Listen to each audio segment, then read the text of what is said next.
Uh, and that's wrong. That's wrong because uh, there's also point D, and now I realize I need to redo all of this. Help, help!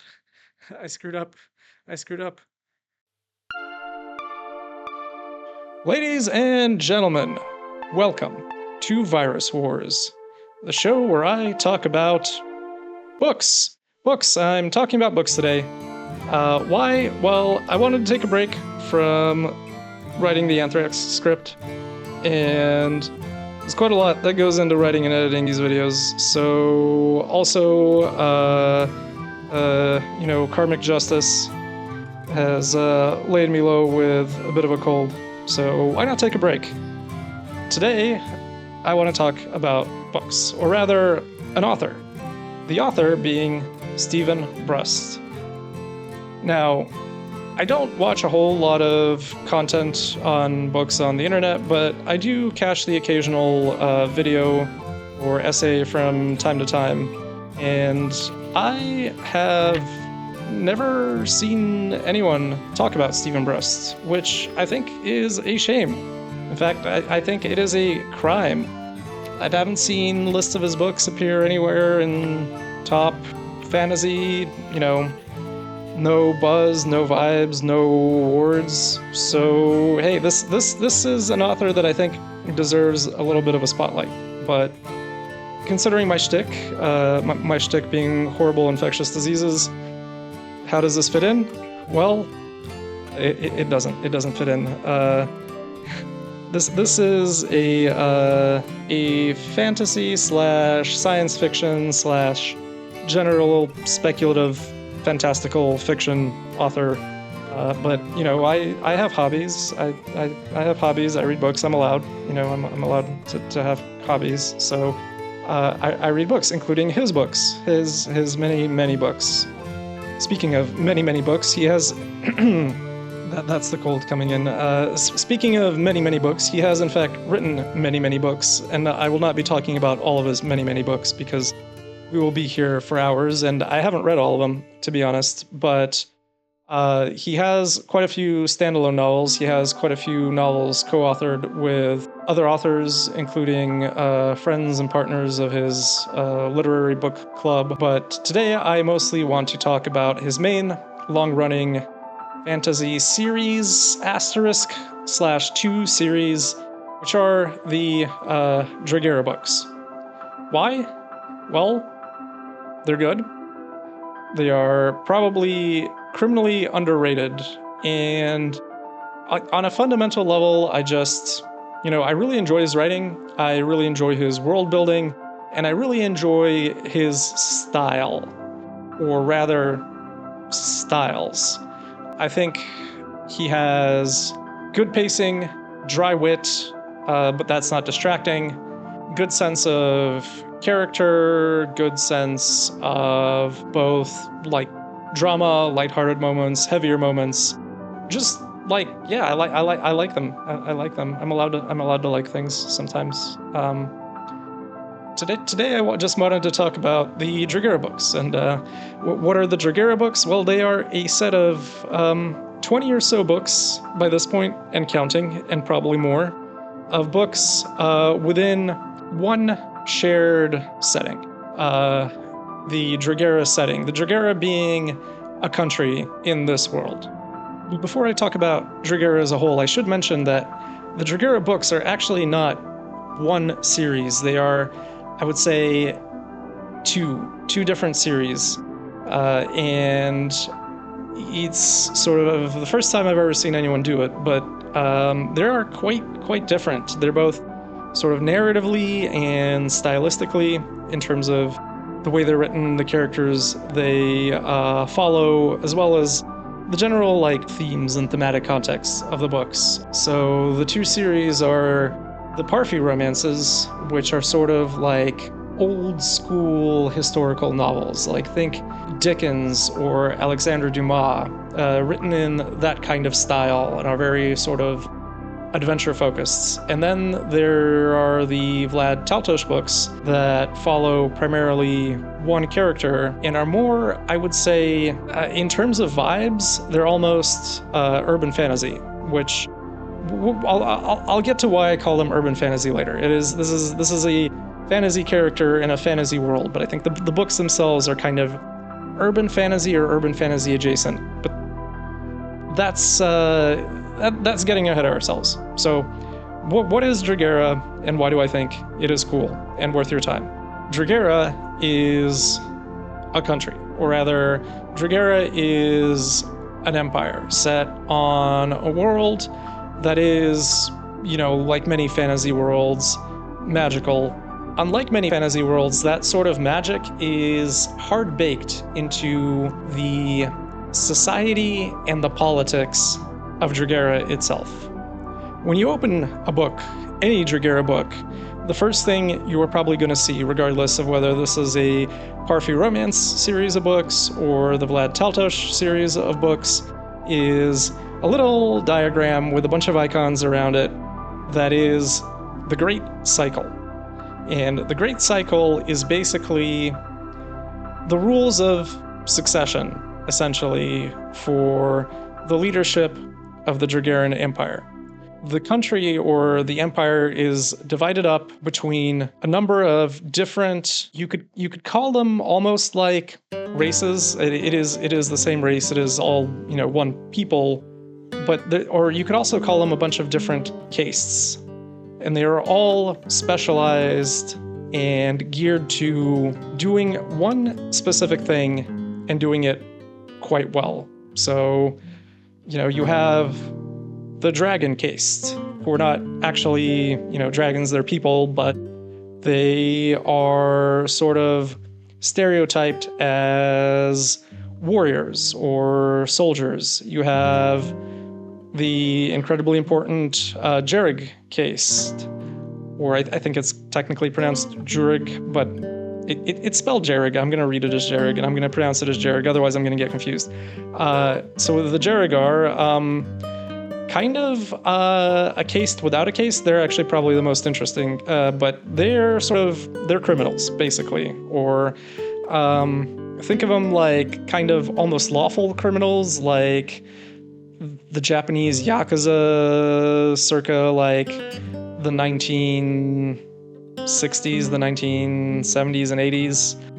There are a whole lot of different castes, and they all have things about them that make them interesting and unique, but also, like, there is a big, sub-theme running throughout the entire series of how this system is fundamentally sort of recursive, and while not exactly broken, keeps the world from moving forward, keeps the world stuck in this cycle.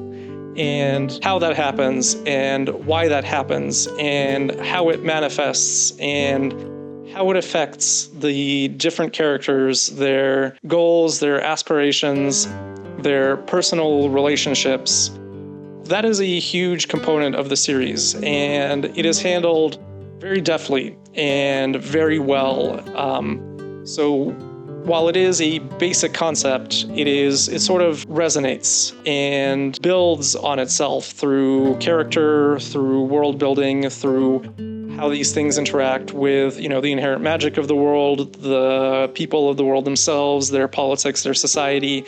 Stephen Brust takes this concept and he elevates it. He elevates it to quite a high degree, and does lots of interesting and sometimes counterintuitive things with it, which sort of keep the series going and fresh across a lot of these books. And that makes this cycle sort of one of the central linchpins of which the series hangs off of and the world building hangs off of. But, there's a lot more to kind of unpack and explore, and I don't want to delve into every particular nitty-gritty of, the details and the magic system. So I think one of the things that I will sort of give you or share with you is the timeline of the books, because this is a little important to understand the series and kind of getting into them and jumping in. So let's break out my favorite tool the generator of many stick figures and other nonsense in my other videos, Microsoft Paint. Microsoft Paint. Let's break out Microsoft Paint. Okay. All right. Okay. We have our Microsoft Paint, and we got our little brushes, and we're gonna talk about timelines, and it's gonna be great. Timelines. So here's a line of time. It's a line. There's some time that are passing, and there are 4 important points on the timeline, which we are going to call points A, B, C, and D. Now, if you are a professional timeline person, this is going to upset you, because this is not to scale, except maybe it is kind of to scale. But okay, so point A is important because there is a guy, we were going to call him T, big T, T for Tortalic, Emperor Tortalic, who ascends the throne of the Dragarian Empire at point A. Okay, remember that. Remember T. T is important, and T is here. And then we have point B, which we're going to label I, because some interesting things happen at point B, okay? And point C, which we're going to label I2, because more interesting things kind of happen around point C. And then we have point D, which is the farthest point along the series timeline, which we're just going to call now, kind of, now. And in terms of if you're interested how much these points are separated by, well, this will make sense if you read the books, but point A to B is about 500 years. Point B to C is either 250 or 500 years because of time shenanigans. There are time shenanigans in the timeline that are super timey. Time stuff. Don't quote me on that. And then point C to D is about 240 years. So, well, why is the timeline important? Well, it's kind of important in terms of what books you want to get into and what books you want to read. Primarily, the Vlad Taltos series, pretty much all of it happens at point D. So it covers the least amount of time. It is sort of very grounded in the character and the setting and the now. So that entire series is sort of going on at one particular time. But then if you jump into the Parfy romances and are incredibly confused why so many things are different, well, it all has to do with all of the events that happen from A to B to C, and then from C to D. So the Parfy romances, despite the fact that they follow a lot of the same characters, begin at A, cover B very heavily, and that is in fact probably my favorite book, the B book. It's interesting things happen here. Then sort of cover this period of B to C a little bit, but mostly focus on C. And then the most recent Parfy Romances book also kind of happens roughly somewhere before B and ends somewhere in the middle of this B to C period. So that's the timeline. Because, and I wanted to cover it and I wanted to bring it up because you're going to be confused otherwise if you jump into these books and you're not sure what is going on. So just be warned, if you're going to read the Vlad Taltos series, it happens sort of near the end of the timeline that is covered by all of these books, and it is really the culmination of a lot of the events, a lot of the themes, and a lot of the sort of overarching meta story of this world. And if you jump into the Parfy romances, that is sort of kind of covers the history and the politics. By the way, this is a world where people can, on average, live 1,000+ years. So the P1, P2, P3 books follow pretty much the same main characters throughout. How? Why? Well, you're going to have to read that to find out. And maybe I'll get into it a little bit, but I don't want to spoil it too much now. So that's the timeline. It's a timeline. It's so exciting. Let's dive into the series themselves and talk a little bit about the books from a narrative and theme and style standpoint. Really get into why would you like them, or maybe why you wouldn't. So the series, right? I have an outline. Here is my outline. So, the series, like I said, are essentially two different series set in the same world. And the reason that I will at least call them two different series is because they are quite stylistically and thematically split. So let's talk about the bigger one. I don't know if bigger in terms of word count, but definitely bigger in terms of the number of books, because there are 17 books currently written and there are 19 planned. And boy, do I hope Stephen Brust finishes this series, because I would like to see its conclusion quite a bit. So the Vlad Taltos series is 17 going on 19 books, primarily following Vlad Taltos. And Vlad Taltos is a criminal, sort of, sometimes, and sometimes not, but he is strongly associated with the Jereg faction of that sort of caste-based system of Dragarian society. He's a little special, and he's got his own sort of peculiar reasons as to why he does not fit into Dragarian society, namely, as you will learn if you pick up the first Vlad Taltos book, namely is that he is a human, or rather what the Dragarians call an Easterner. The Dragarians call themselves humans, and they call humans Easterners, and the humans call themselves humans, and they call the Dragarians, well, the Dragarians, or they might call them elves, technically, but they're all human, kind of. So I'm just gonna call them all humans. Well, I'm gonna call the Dragarians the Dragarians. I'm gonna call the Easterners the Easterners. So Vlad Taltos is an Easterner, so he already kind of doesn't fit it.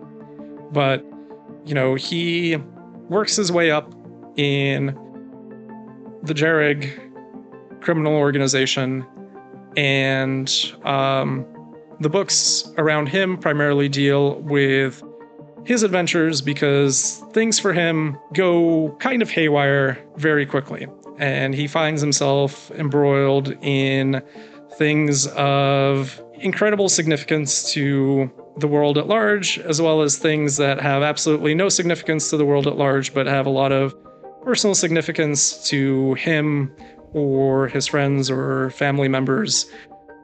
And ultimately, I would say it is a character-focused urban fantasy series. And I know that urban fantasy for most people means, oh, you're living in a modern city in our modern normal human world, but like there's magic and there's wizards and stuff. And yeah, that is most of urban fantasy. But why I call Vlad Taltos urban fantasy, despite the fact that it is a fantasy character living in a fantasy city in a fantasy world, is it has those, urban fantasy vibes, like the sort of the grounded nature of the setting, at least in the Vlad Taltos books. I would say the Parfi romances are not urban fantasy. They are a lot more sort of conventional fantasy, but the Vlad Taltos books have a sort of a grounded setting. The urban part of the urban fantasy is sort of refers to the fact that the world around you sort of has a mix of the grounded and the fantastical. It's set in the modern world to make that kind of contrast special. And while Vlad Taltos sort of bounces around in where he is and what he's doing, there is that kind of down-to-earth feeling about the series, both stylistically and narratively, that really gives, people familiar with reading urban fantasy, it really gives those sorts of urban fantasy vibes. But more than that, thematically, I think the Vlad Taltos books deal heavily with personal change in a broader climate of social and political change, have some great and interesting characters, and, like I said, sometimes you're jumping from literally world-ending stakes, and sometimes you're jumping to something that is very small and heartfelt and personal, and this sort of goes from book to book. And that is one of the reasons that I like it so much.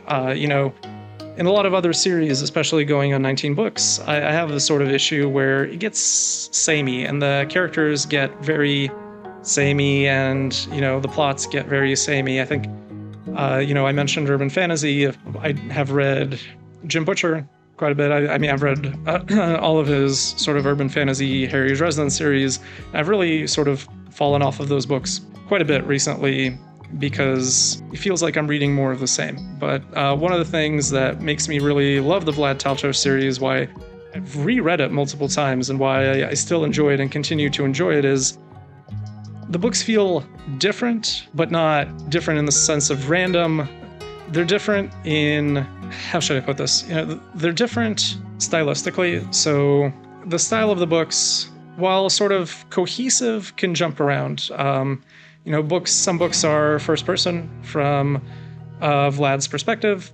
Some are, in fact, most of them are, I would say, first person, but some sort of dive into third person. Some kind of jump around, mix styles.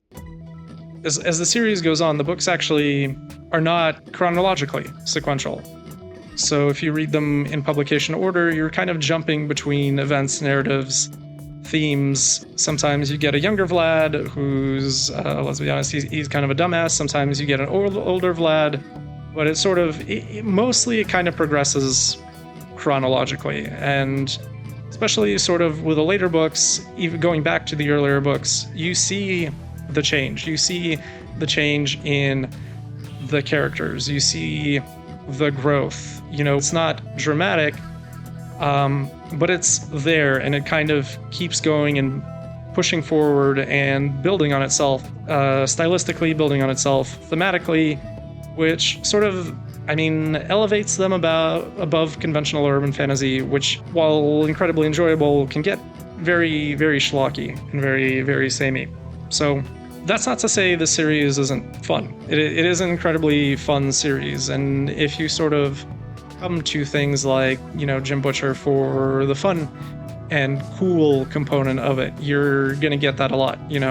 They are ultimately sort of action heavy. They frequently include an element of mystery. There is a lot of drama, big political drama, small but significant interpersonal drama, and it is handled very well. It is handled in a way I really enjoy that sort of makes the stakes believable most of the time. I have a problem with a few of the books, but also kind of makes it feel grounded. So if you like something that's sort of not super heavy in terms of fantasy, because I wouldn't call Vlad Taltos like a heavy series. I wouldn't call it a particularly literary series, though it has definite literary flourishes and does at times have weight. If you don't like something, if you're looking for something that's not particularly heavy, but it's sort of just heavy enough, that's sort of not, it's not grimdark, it's not super here is my theme and I am going to beat you over the head with it. It is fundamentally an adventure series. If it sounds like something you'd like, I think it is very good. And when going through it, you will start to slowly appreciate the themes and the stylistic flourishes and the characters. I think you would really like it. Also, if you enjoy the world building and how that kind of builds on itself and progresses the story, there's Vlad's personal story, and then there's sort of the overarching kind of story of what is going on with the world and various mysteries behind it. I think you will also enjoy that quite a bit. Now, why might you bounce off this series? Well, it might be the first kind of books that are sort of a little conventional, Vlad is this cool guy, he's this cool assassin doing cool things. The first book, I think, is sort of, it does a lot of heavy lifting in terms of setting and world building, but it is a little basic. And going into the first book, you think, oh, okay, this is kind of a basic urban fantasy series. And if you don't really like the, I don't know, the cool dude doing cool things style of fantasy, you might bounce off it, straight away.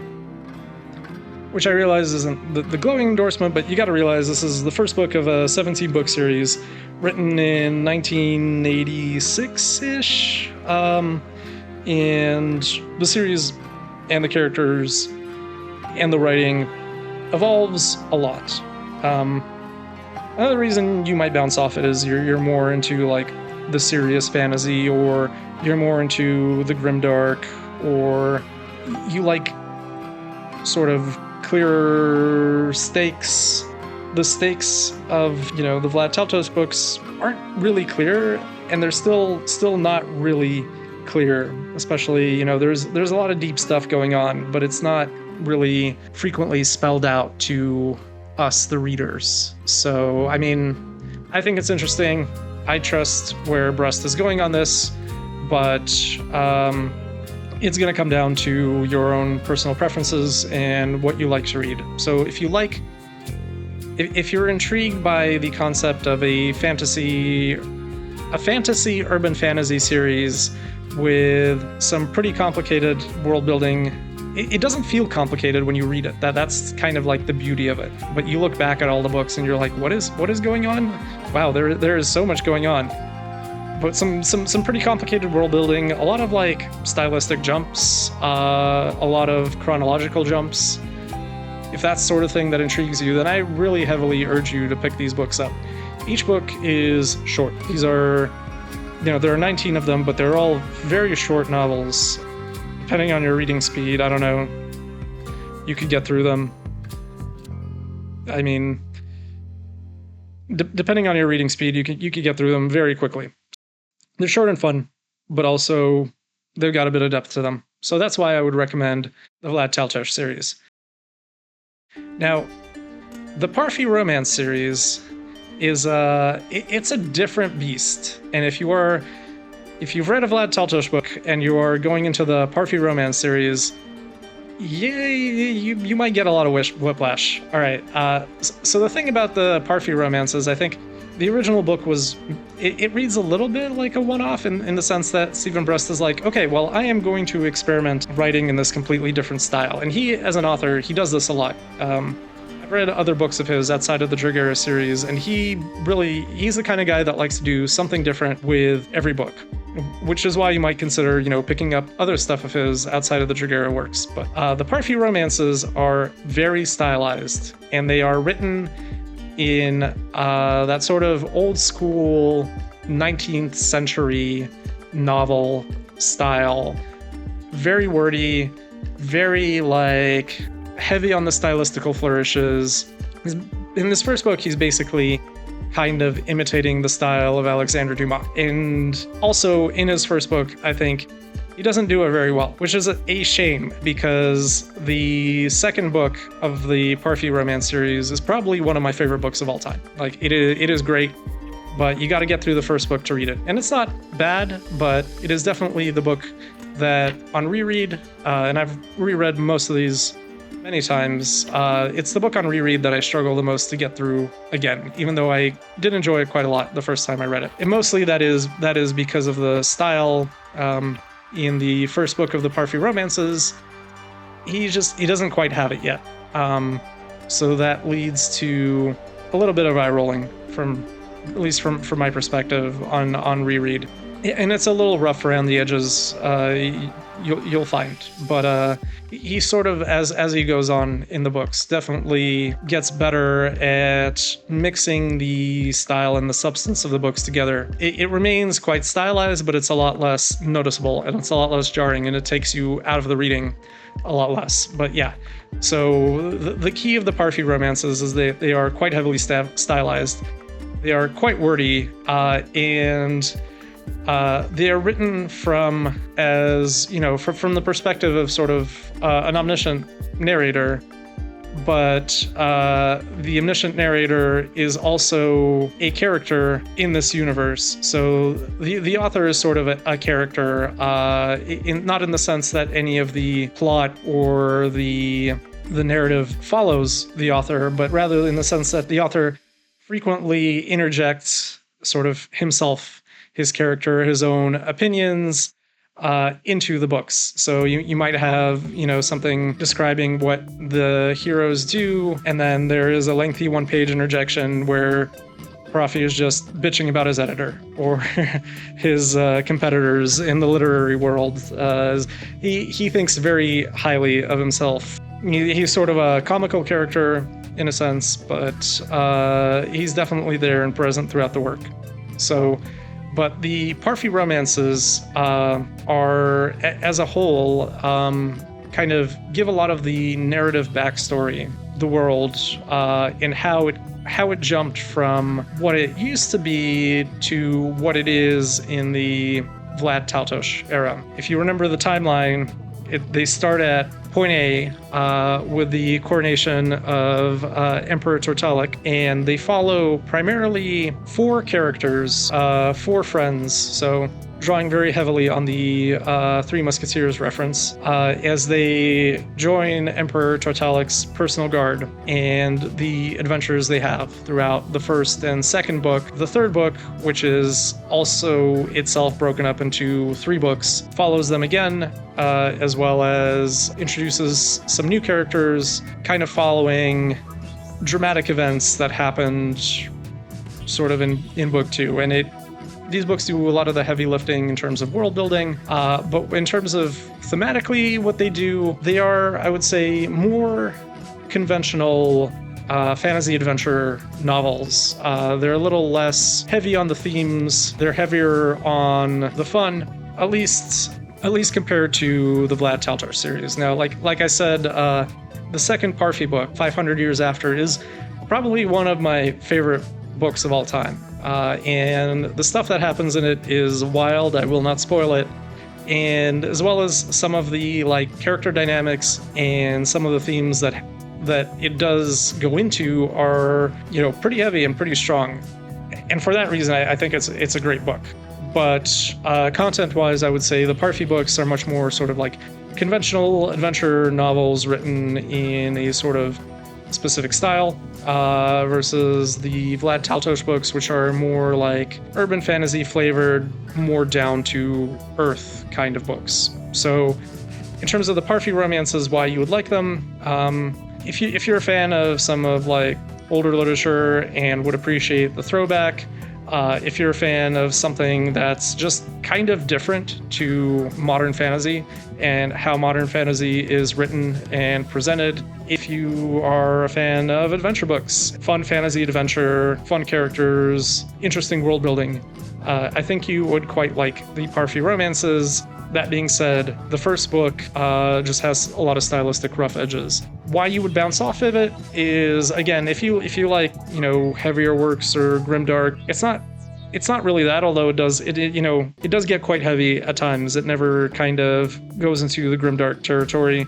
If you like YA, I think you will bounce off this hard, particularly because of YA's stylistic simplicity, let's say, and more, it does its kind of plot and themes very differently. So it's definitely, you might bounce off it, but I think that the biggest reason you would bounce off it is the style. Yeah, so that's Stephen Brust's Dragera series. Sorry if I mispronounce a whole lot of these things, but I genuinely recommend this series. It's a lot of fun. It is probably one of my favorite fantasy series of all time. I've reread a lot of these books, and that's not something I tend to do with books unless I like them quite a lot. It is something I think probably should have more of a spotlight on it. If you like fantasy, if you like urban fantasy, if you like world building, if you like authors who enjoy kind of playing around with style, if you like sort of character-driven stories that still have a lot of heft to them in terms of what is going on more broadly with the world, I think you'll enjoy it. I think you'll enjoy it quite a bit. If you're interested, if anything I said has made you interested, go ahead and check it out. And now I'm gonna stop procrastinating, except for, you know, all the time it takes me to edit this incoherent, rambling nonsense together, and go work on my Anthrax video. Yep. Okay. Thanks. Bye.